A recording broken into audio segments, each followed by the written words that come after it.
In the name of the Father, of the Son, and Holy Spirit. Hail Mary, full of grace, the Lord is with thee. Blessed art thou among women, and blessed is the fruit of thy womb, Jesus. Holy Mary, Mother of God, pray for us sinners, now and at the hour of our death. Amen. Saint Teresa, Saint John of the Cross, Father, Son, and Holy Spirit. I hope that you went home and started to pray differently last week. I was just talking to Father Jim and Father Max, and I forgot to ask them whether they had put into practice anything that I said. But I remember I spoke to you about the difference between vocal prayer, mental prayer, meditation. We didn't get to contemplation. That may have to wait till, what's this year? Probably about 2021. So it'll take that long to get there. But what I did say to you was to remember that prayer is not about how often you pray, how long you pray, how many words you use, but it's about that simple attitude of loving meaning, which comes from the heart, comes from the soul. And as St. John of the Cross said, it's not a question of how long you spend in prayer, because one instant of perfect prayer, which means a prayer which proceeds with love, from love and in love, will pierce through the heavens to the living God in a way that thousands and thousands of prayers won't do.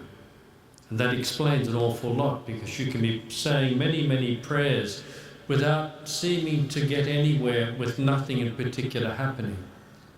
But that's like food without any taste. Someone sent me, two friends sent me a DVD of Babette's Feast, which has been sitting in my little house for months, because I don't really watch things. And I had two Carmelite fathers visiting me. And I said, do you want to watch a DVD? And they looked at my DVDs and were horrified, because there are many operas, Shakespeare and things like that, and they said no. And then one discovered my Babette's Feast, so we watched that.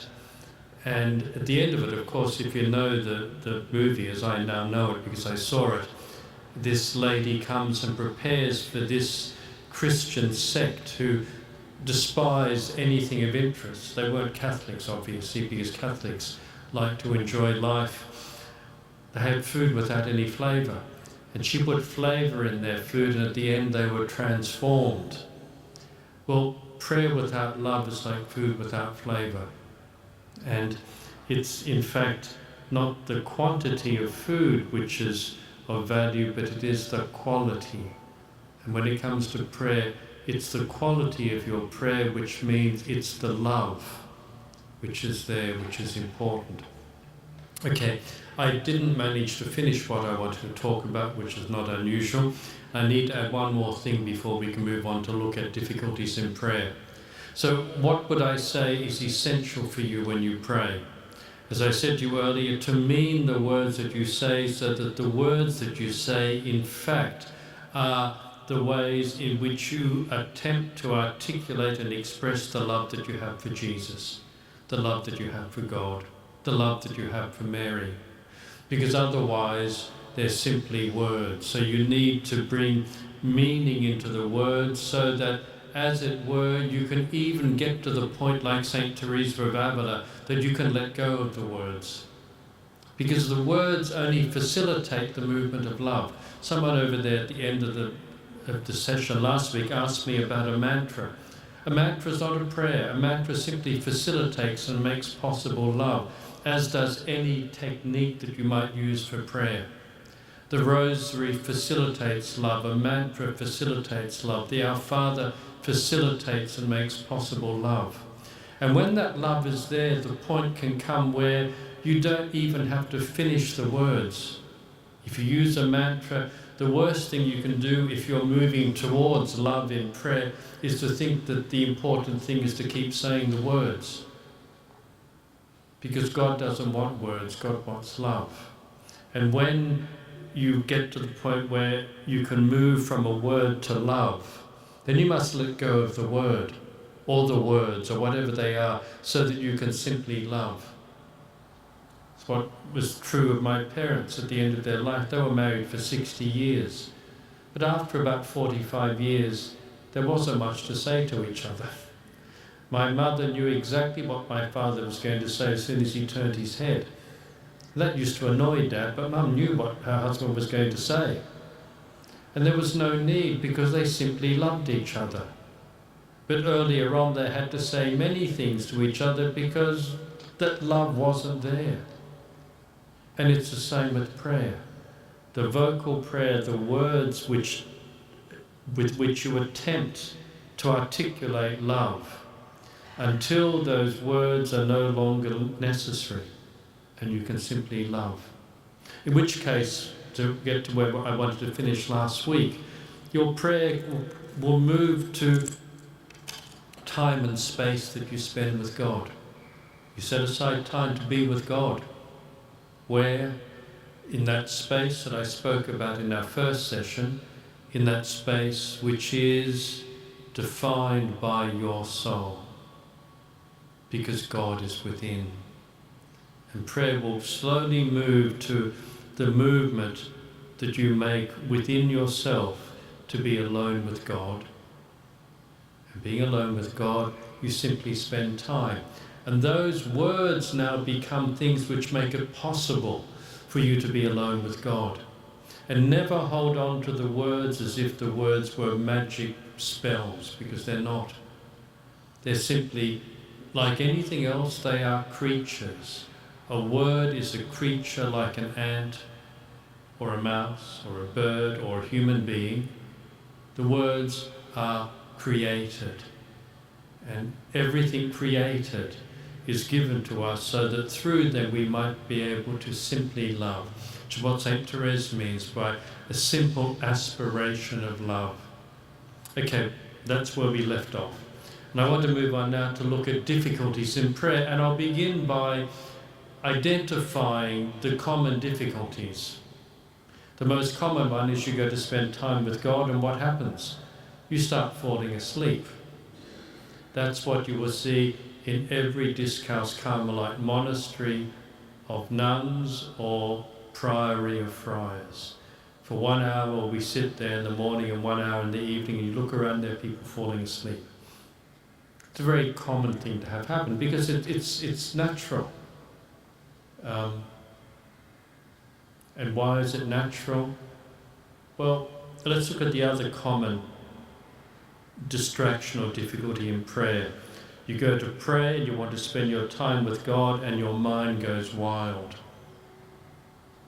And what happens? You often sit there and you will go over the things that you should have said to someone, things that you could have done, things that are bothering you, the annoyances that you have, and all these things. And you go to spend time with God, and you suddenly find that you're filled up with things which are not of God, or else you're going to sleep. They're easy problems in prayer, because they are the things which you're inclined to do when you stop doing things. Because when you stop doing what you normally do, the old body and mind says either, the bishop stopped, it must be time to go to sleep. And so the body starts going to sleep. Or the bishop stopped doing his things, I can now think about things that I didn't have time to think about. It's the most natural thing, and you need to recognize that that difficulty is the difficulty which happens to all people that pray, and it's most common after the first stages of prayer, because reality kind of taps in. And once you recognize that, you can do things to attend to it. Don't try to pray when it's sleeping time. For me, what I recommended to all beginners in prayer, well, if you have those things, before you go to try to pray, have a cup of tea or a cup of coffee. And even better, take it with you. It will make sure that you will feel better, and it will make sure that you don't go to sleep. It's amazing how much at ease we are with a cup of tea or a cup of coffee. It's what we do when we want to go, as opposed to go to sleep or to sit there and worry about things. Gosh, I'm worried, I'll have a cup of tea. You know, someone comes to your place really upset, oh, sit down and have a cup of tea is what you'll say, because it in effect, tea and coffee are slight drugs, but it's okay at the beginning of prayer because it helps you enter the space, it helps you not go to sleep, and it helps put minds and thoughts and worries aside, at least for a moment, until you can begin to learn how to pray. That's a very common difficulty. Other difficulties are, well, there's something else I should be doing. Other difficulties are, I don't want to be here anymore. I want to go and do something else. And a whole multitude of things will suddenly impact upon you. This is quite normal. It happens in all kinds of things. You know, you've got a job, you think it'll be the best job in the world, and after a while you think, I don't want to be here, or I could be doing something else. It's the nature of what it is to be human. And these things will happen also in prayer, except that it bothers us. Well, prayer's a bit different to work. You don't get your work done, you'll be fired. You get up and don't pray, no one knows except God.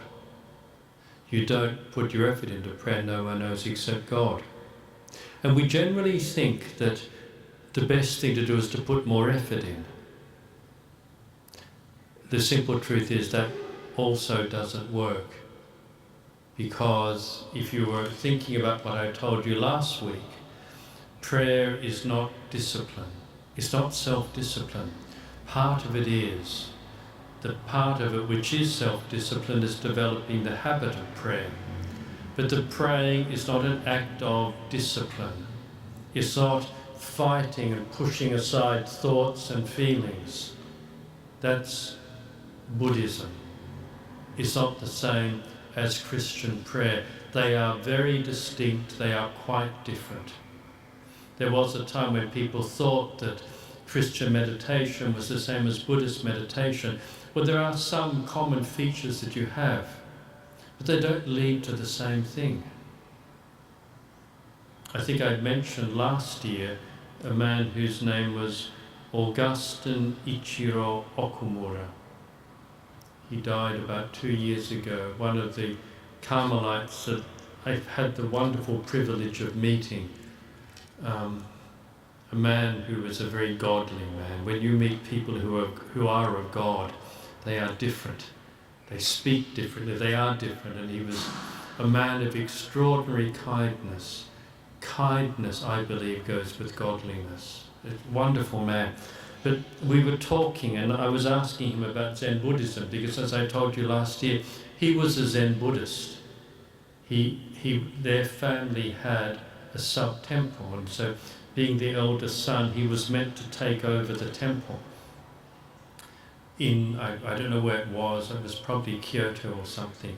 Anyway, the war ended, and the family said to him, Ichiro, we are about to be invaded by Christians. So you must go and learn about Christianity so that we will be ready for them. So he went off to study Christianity. Then he started to write a book, a little treatise, to prove to the Japanese why Christianity is wrong, why Buddhism is correct. Because he said they've got it wrong on the issue of suffering. He said about writing this, and before he was finished, instead of being able to finish it, he became convinced of the Christian position. So he went to see his Zen Buddhist master, because every master has his own master. And the master said to him, Ichiro, in order to resolve this problem you have, you will have to experience Christianity. So he left the temple, went off, eventually became a Catholic, and eventually became a discalced Carmelite. And he was on the papal commission for ecumenical dialogue. Paul VI put him on that. And he was also, until he died, considered to be a master of Zen Buddhism. So I asked him, it'd be a fool not to ask him, to tell me, what's your experience? And he said to me, as a Zen Buddhist, I was able to meditate And I was able to empty myself in mind and heart so that I was just simply empty. The emptiness which makes possible the compassion which the Zen Buddhists speak about. He said, no, it's very different, because rather than me emptying myself, it is God that is emptying me. And He empties me so that I may, rather than be empty, be filled with His love. That's the fundamental difference between the meditation, which is often spoken about, and the prayer which we speak of as, what I can only speak of as a Catholic. I don't know anyone else's tradition, and I don't really have the interest to find out because I don't understand Catholicism properly yet.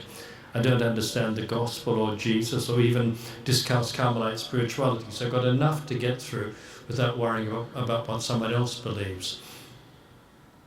But he said that, and that hit me very strongly, because we must consider, as we look at prayer, not only what it's not a discipline, it's not an exercise, but we must begin, in order to address the difficulties you have in prayer, we have to at this point now begin to look out what the purpose of prayer is, what it's for. And it's not there simply to be done or said, because Father Augustine Okumura identified it very correctly, at least from the Discalced Carmelite perspective, which indicated to me that he was well on the path to prayer. He said, the emptiness was now filled by the love of Christ. We don't meditate to empty ourselves. That's self-serving. And in its own way, it's about selfishness. It's about therapy for the sake of feeling good. And that's certainly what prayer is not. And yet so much prayer goes under the guise of that.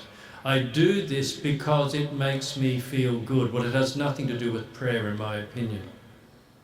I do this because it makes me feel peaceful. It makes me this, that, and the other. When a person says that, if you say that, then what you're doing is you are doing it not for God, but for yourself. And you have to ask the question, is God at all part of this? How would you know? Because the goal of prayer for many people is peace, which is one step removed from sleepiness, emptiness, falling asleep.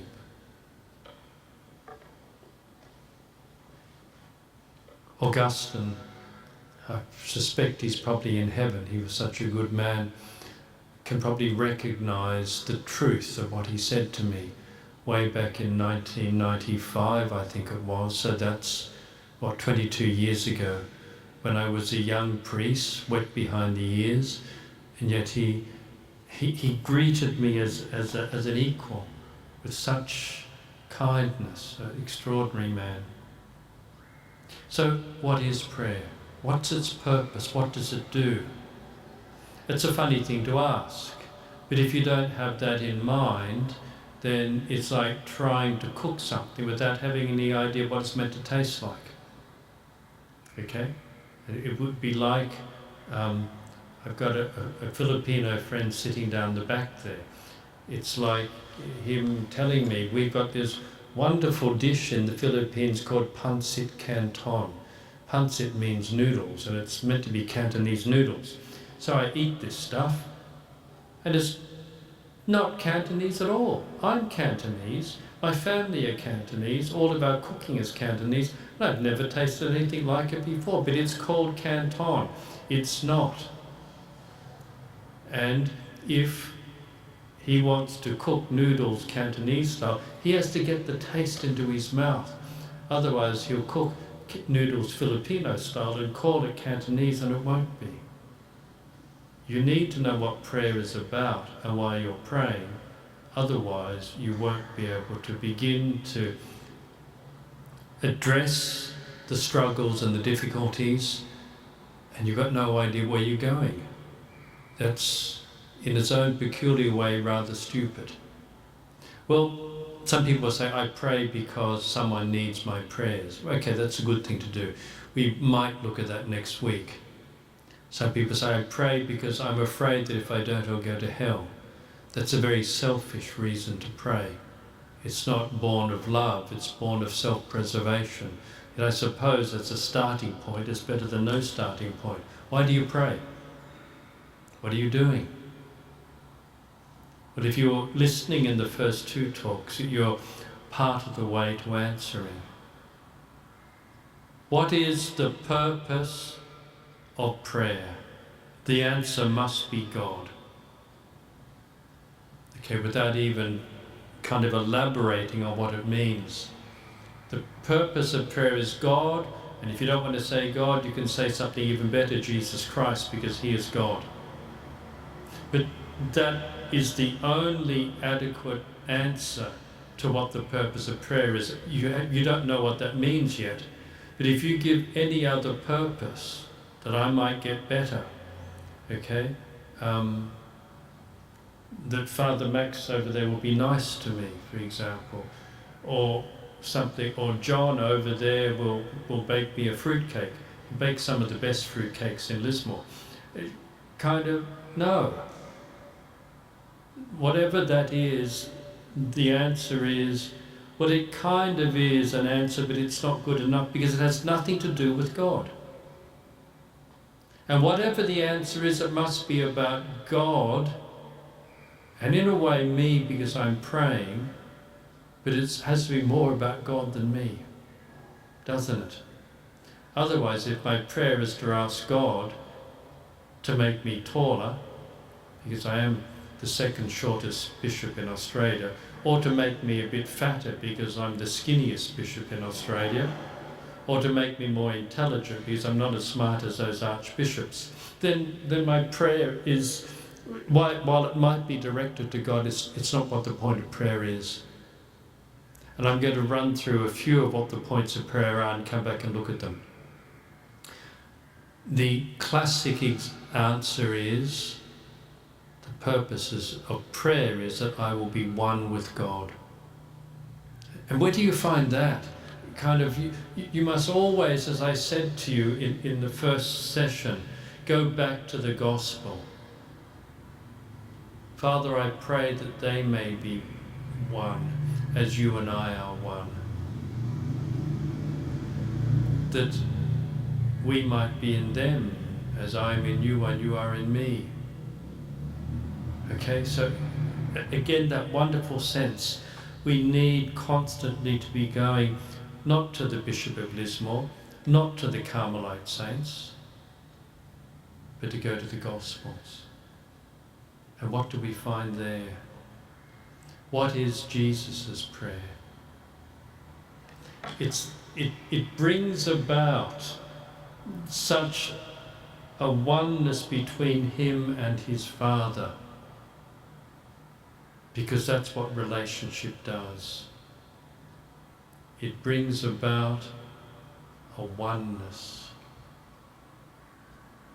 A physical oneness for us is not possible, even though it's there when we speak about marriage, that they are one. But it's not really about a physical oneness, but it's about a oneness in spirit, is what we pray for when we have marriages in the Catholic Church. Is what the Sikhs mean when they speak about marriage. The two people, two bodies are now share one spirit, one soul. It's a very beautiful articulation of what marriage can be. That the two people share, it's impossible of course, but you know what they're trying to say, that they share one soul. And it's what the Holy Trinity is about. Three persons, one God. Three persons who are bound together by the love which is the third person, the Holy Spirit.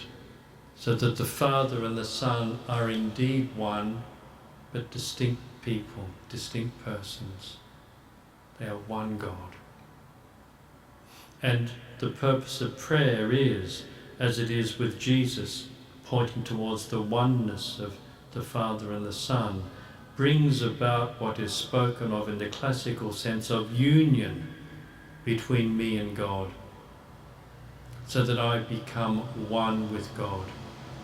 And I think I said that either in our first or second session, that God is mine and I am God's. St. John of the Cross would say, God is mine, the Mother of God is mine, and Jesus is mine. All is mine.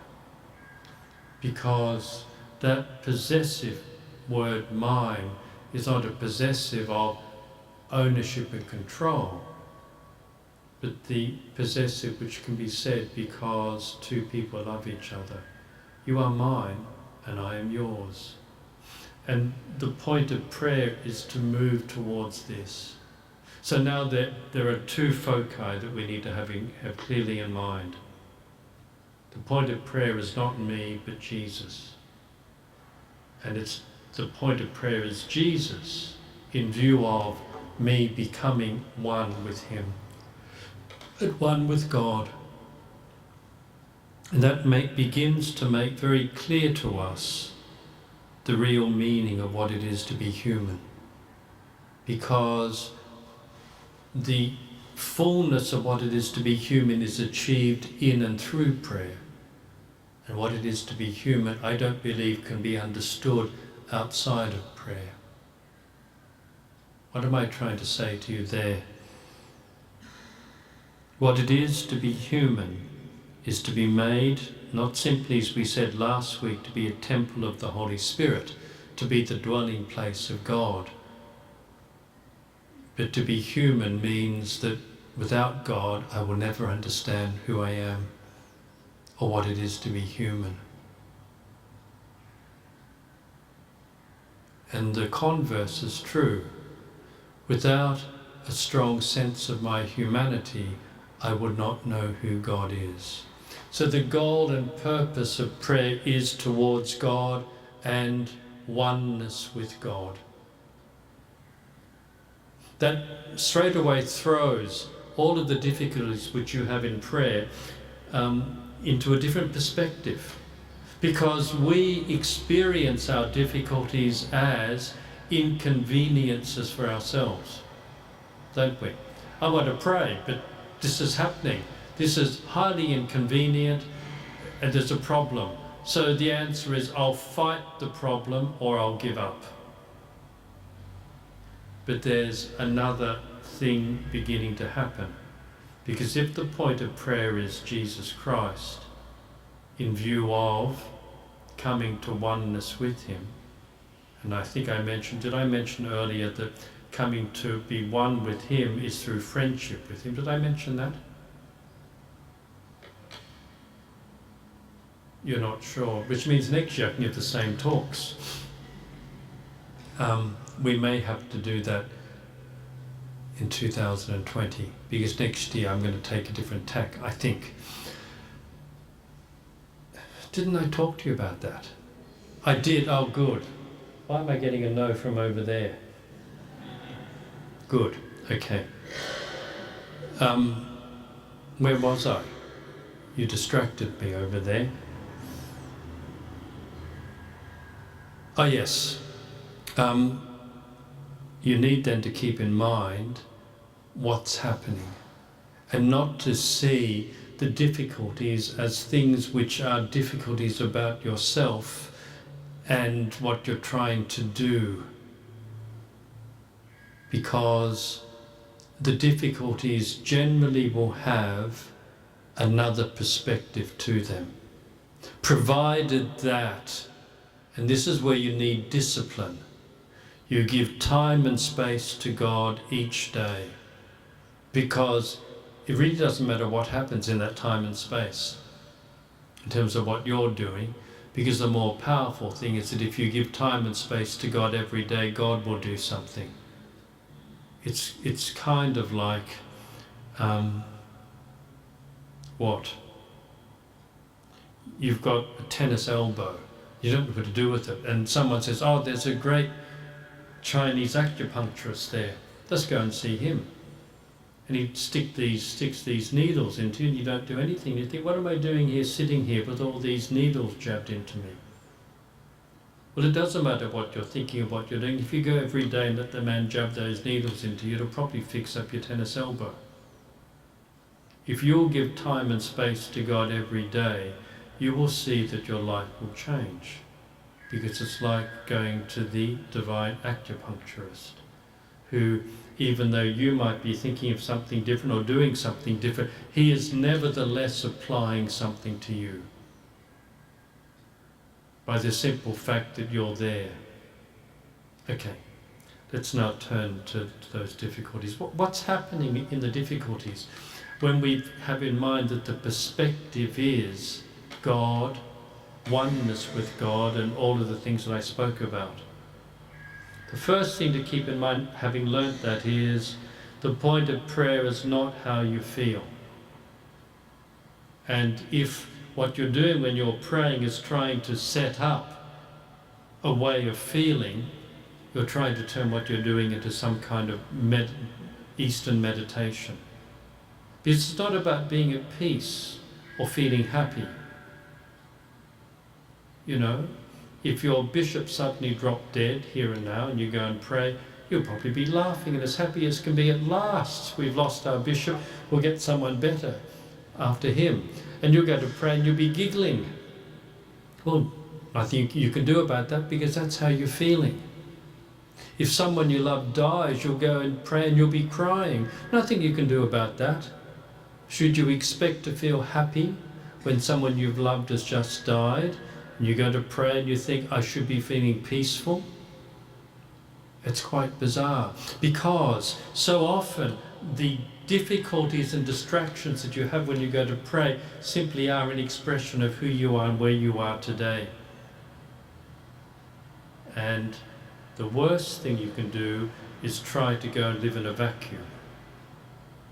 You know, in some hermetically sealed spot, in such a way that when you go to pray, you are, as it were, quarantined, not simply from the world, but from yourself.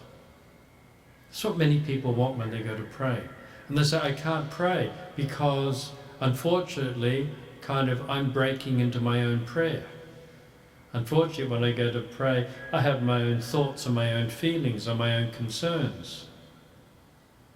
And the bizarre thing now, turning to those difficulties which I identified earlier, it will be odd if you didn't have them.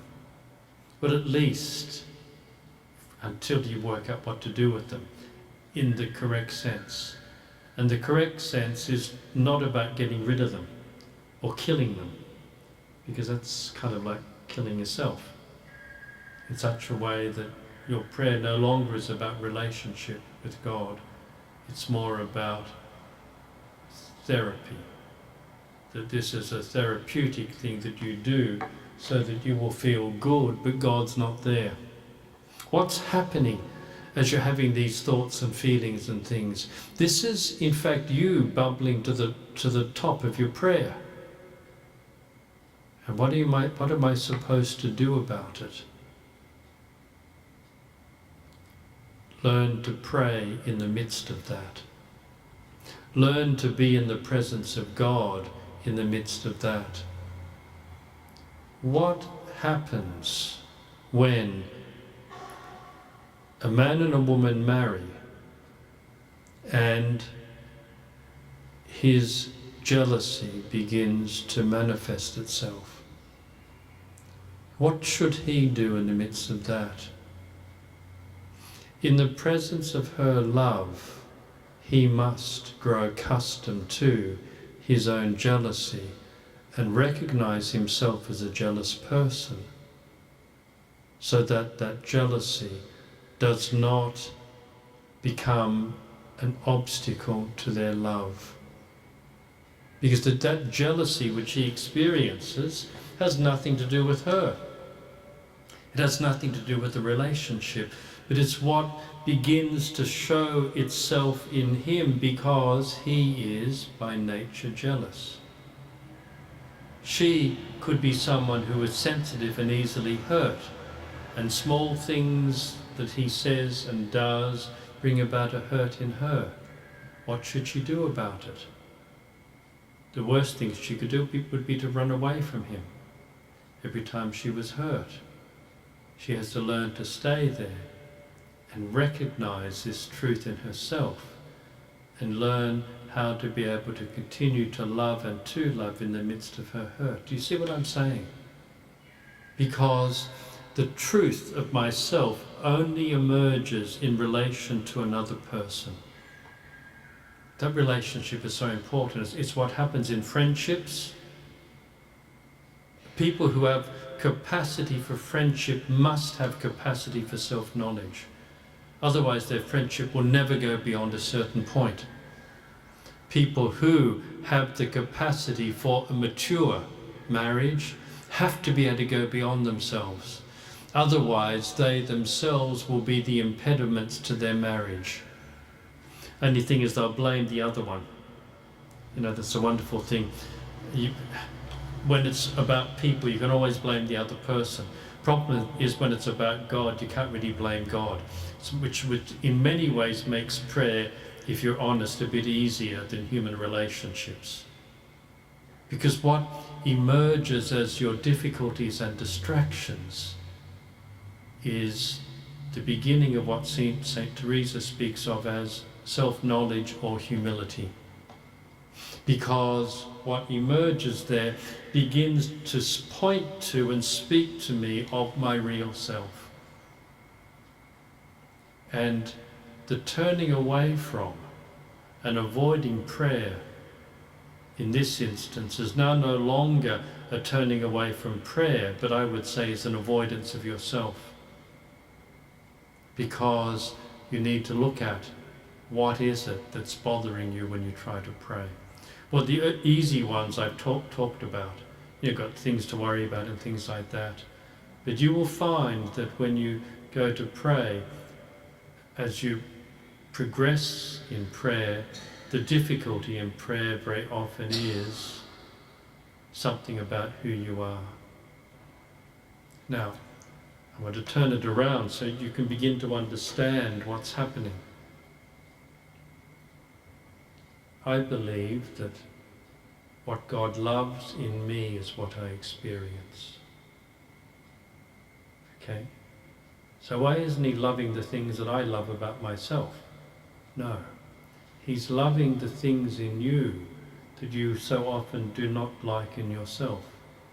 And many times you haven't recognized those things, but you nevertheless will experience them quite rawly. So, if you are someone who wants to control things, you will experience the struggle and the desire to control. If you are sensitive, you will experience hurt. If you are impatient, you will feel the impatience working up within you. Now, this is not simply an occasion of avoiding sin, because it so often doesn't attach to that, but it is that sense in which, in prayer, which, as I pointed out to you in our first session, is more simply than time spent alone with God, but it's my ongoing relationship with God, which is the totality of my life, that there are certain things that I experience. And I could avoid prayer, which means avoid relationship with God, by trying to run away from these experiences. Or I could choose to walk straight into it. And if you're brave enough, I would walk straight into it. I'll share something with you because I am your bishop. There's no reason why you shouldn't know something about me. When I got here, just over a year ago, I was overwhelmed with being alone.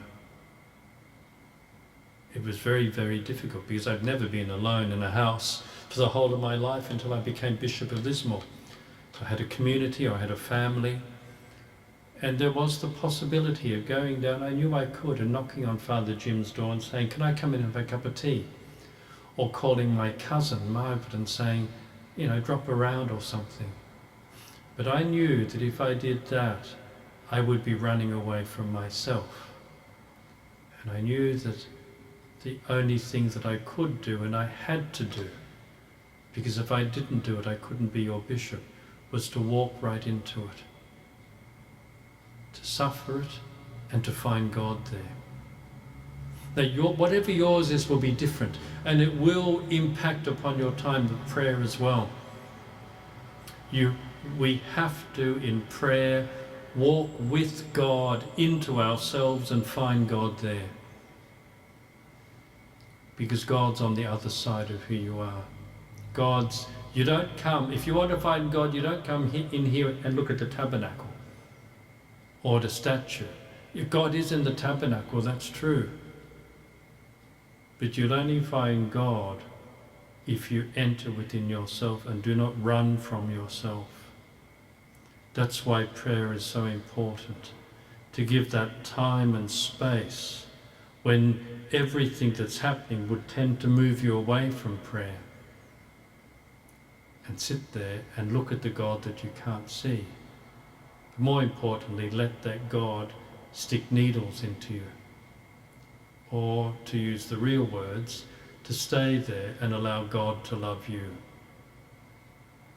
Because when you do that, suddenly the distraction and the difficulty now becomes the way to move forward in prayer.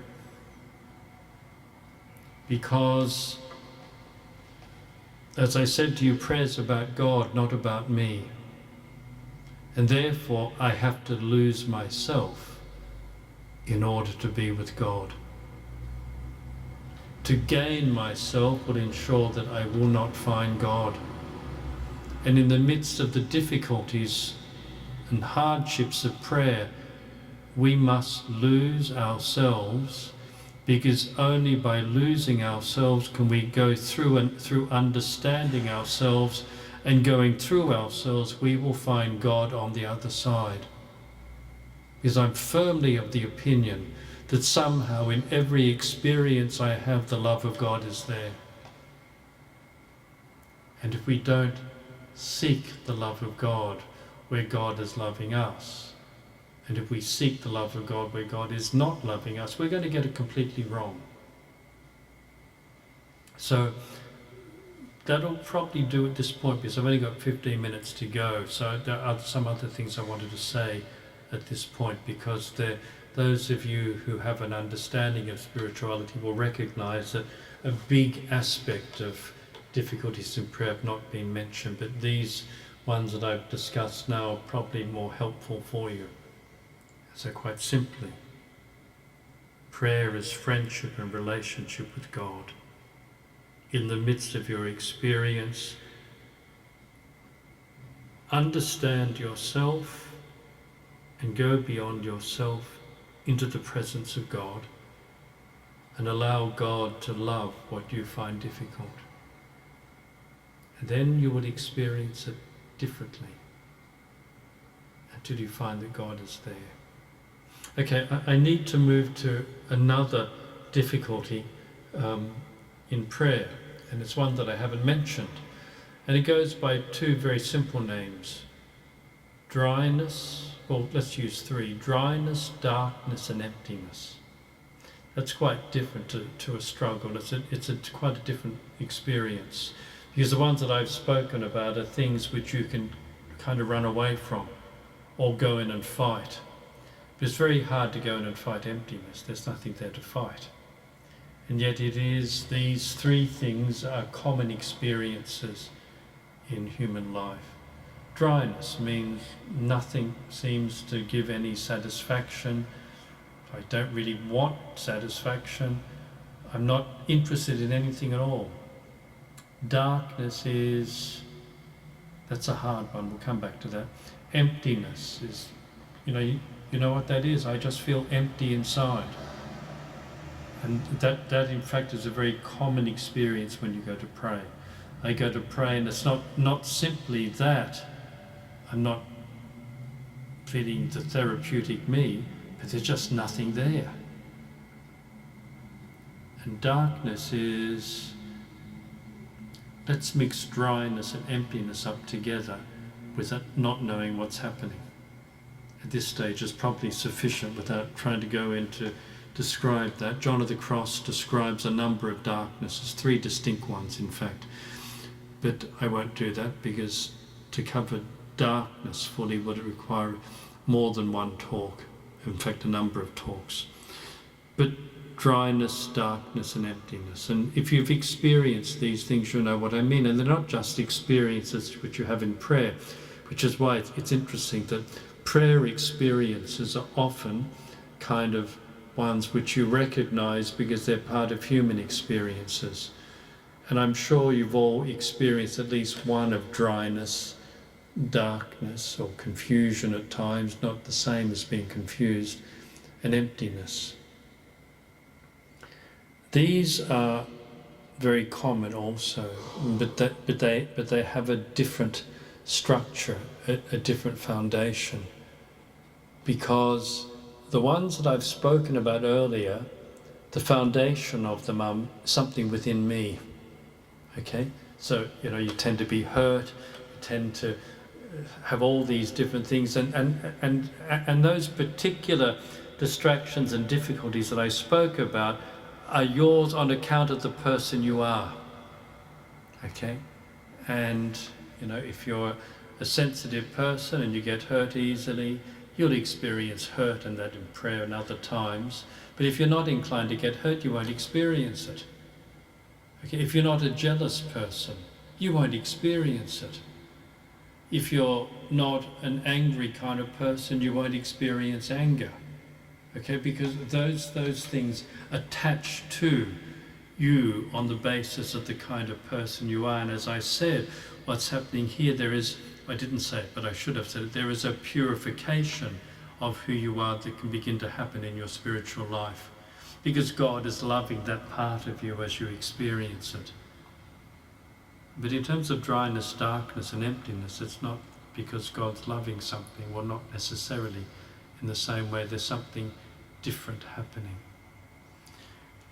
And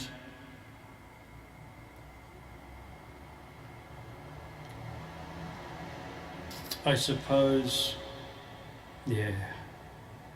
I've got a few minutes to go, and the difficulty is this is only my second set of Lenten talks, and I haven't given you a lot of background to do. And hands up those of you who came last year as well. That's some of you, so that's fine. I'll just tread carefully on this, because you've probably forgotten what I said last year, haven't you? Yeah, I can see it on your faces.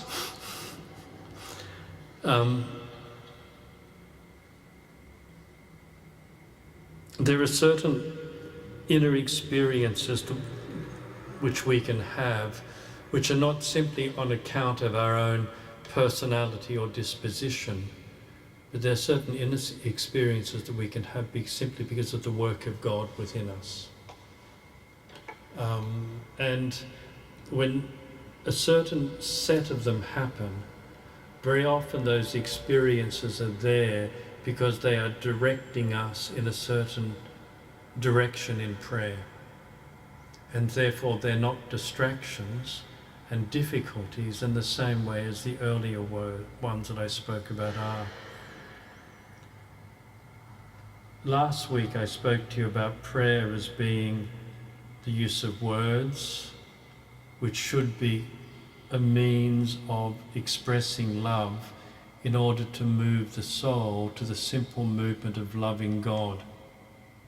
And I kind of tidied it up by talking about that at the beginning of this evening session. There is another movement in prayer which happens when we are called, in fact, to let go of words, to let go of anything. And when we're called simply to be lovingly present to God. And that happens when a number of things are in place. One of them is that experience that nothing will satisfy me, nor is there anything that I want, that kind of dryness and emptiness, which is an experience, and you must be careful here, which is why I only touch on it briefly, because that's an experience that you could have when you're depressed as well. But there's a certain dryness and emptiness that's there. It also goes with not being able to pray the way you used to pray. That's why the question that came from the left-hand side, and I saw the lady was here earlier pacing up and down the back, who asked me about the mantra. The point can come in prayer when you're not able to pray the way you used to pray. You simply can't use what you used to use, and as prayer goes forward, that is very common. You can't pray the rosary, you can't say the Our Father, you can't read the gospel the way you used to. Simply it's not that you don't want to, but you simply can't. So you can't pray the way you used to, which is a certain darkness in prayer, because you can't, and you've got that dryness and emptiness. And yet, by the same token, there's a growing desire for God. Okay, and that's the most important thing. That desire to spend time with God. And yet when you do go to spend time with God, things don't work out the way they used to. And such people can very often be confused and disturbed as to what to do, because they want to spend time alone with God. They can't pray as they used to, and the things which used to distract them and attract their attention no longer do, and not only that, they have no more interest in those things.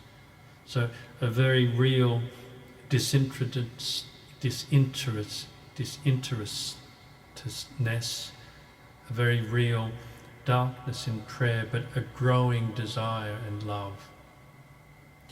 I was reading something today because I ordered the book and it arrived. It's what happens to me. I bought this book in 2012 when it first came out, and I'd read, it's a book of essays by a man called Pierre Rickmans, who died just last year. His nom de plume was Simon Lee's. He was a wonderful man.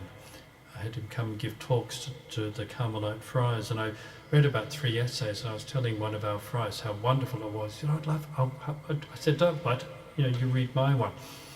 I gave it to him. Now I'm Bishop of Lismore, and he's still got it. And I thought, I can't ask him for it back, because he's living more poverty than I am, so I decided to order one in. So it cost me $22.95, but it arrived today. I just glanced on it. And he quotes, must be a Spaniard, referring to the criticism of John of the Cross, Teresa of Avila, and Ignatius Loyola, the 3 great saints from Spain of the 16th century, the founders of my order and the founder of the Jesuit order, where it's claimed that they were anti-rational.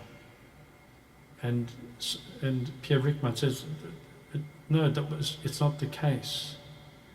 Their problem was in proposing mysticism, which is the prayer that we're on the cusp of here, and I won't say much more about, was that they recognized the disparity between the enormity of their desires and the smallness of the real world.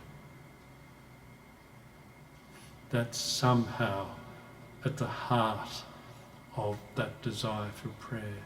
The enormity of the desire and the smallness of reality, which throws the soul on God, because there's nowhere else to go. Now, coming back to those things that I spoke about, if these things are in place and the desire to be alone with God becomes more overwhelming, then the person is called simply to a silent presence with God, letting go of those things which it thinks that it can no longer do because of distractions. And this is different to the distraction I spoke about earlier. But to someone who doesn't understand it, I simply have distractions because I can't pray. And at this point, The answer, as John of the Cross makes very clear, 2 places in his Ascent of Mount Carmel and the dark night of the soul, that the soul is called to pray differently. And it should simply, in loving silence, remain in the presence of God and not feel in the slightest bit disturbed that it can't pray as it used to, because simply it's not meant to pray as it used to. It is simply meant to be there in the presence of God. And that's the beginning of, that's the very beginning of the moving into something that a Carmelite will speak of as contemplation. But that's the thing you have to wait to 2021 for. So it's a few years off before we can get to that.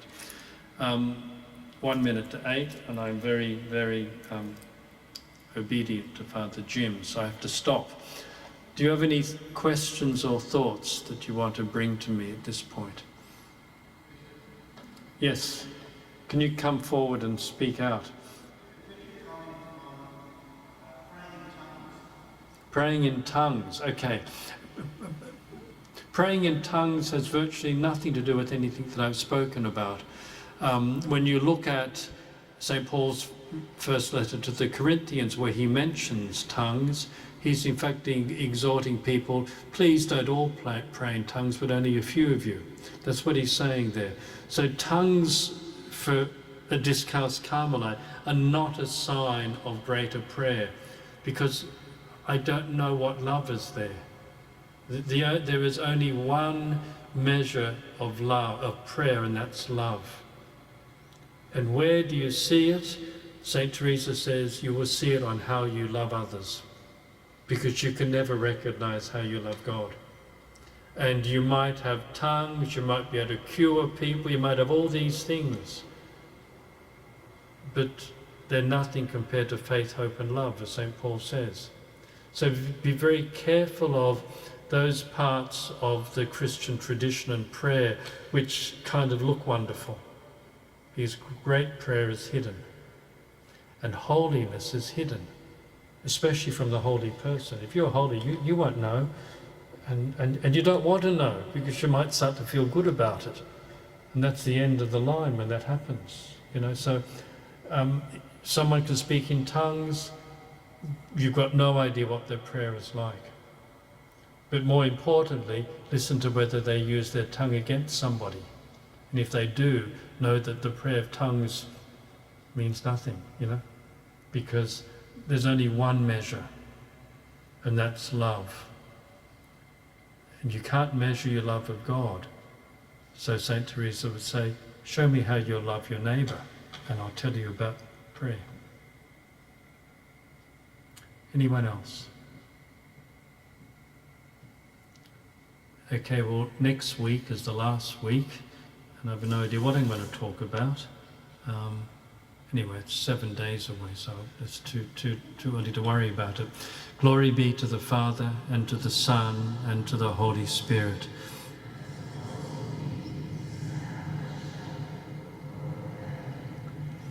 Oh, the Son and Holy Spirit. Thank you.